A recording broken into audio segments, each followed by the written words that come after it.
लक्ष्मण ने 14 सालों तक क्यों नहीं खाया था खाना। 14 वर्ष की इस लंबी अवधि में लक्ष्मण जी ना तो एक भी दिन सोए और ना ही उन्होंने कभी भोजन ग्रहण किया। कहा जाता है कि वनवास काल के दौरान जब माता शबरी ने प्रभु श्रीराम और लक्ष्मण को खाने के लिए बेर दिए तो लक्ष्मण जी ने उन बेरों को भी ग्रहण नहीं किया और अपनी शक्ति से हिमालय की ओर फेंक दिया था। तो आइए जानते हैं कि क्या श्रीराम के भाई लक्ष्मण जी ने 14 वर्षों तक वास्तव में भोजन ग्रहण नहीं किया। वनवास से वापस आने के बाद गुरु वशिष्ठ ने भगवान श्रीराम को बताया कि 14 सालों से आपके अनुज लक्ष्मण ने भोजन नहीं किया है, तो श्रीराम को इस बात पर विश्वास ही नहीं हुआ।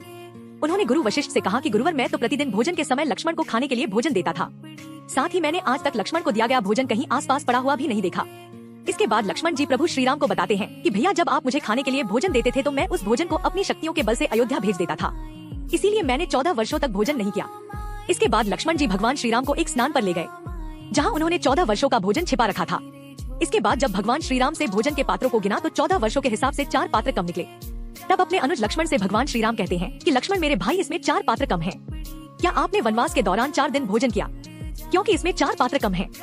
तब लक्ष्मण जी कहते हैं कि भैया, इन 4 दिनों हमारी कुटिया में भोजन बना ही नहीं था, क्योंकि जिस दिन हमने वनवास के लिए प्रस्थान किया था उस दिन आपने भी कुछ नहीं खाया था। इसके पश्चात जब हमारे पिता राजा दशरथ की मृत्यु हुई तब भी हमारे यहाँ भोजन नहीं बना, और जब माता जानकी जी का अपहरण करके लंका का राजा रावण ले गया उस दिन भी हमारी कुटिया में भोजन नहीं बना था।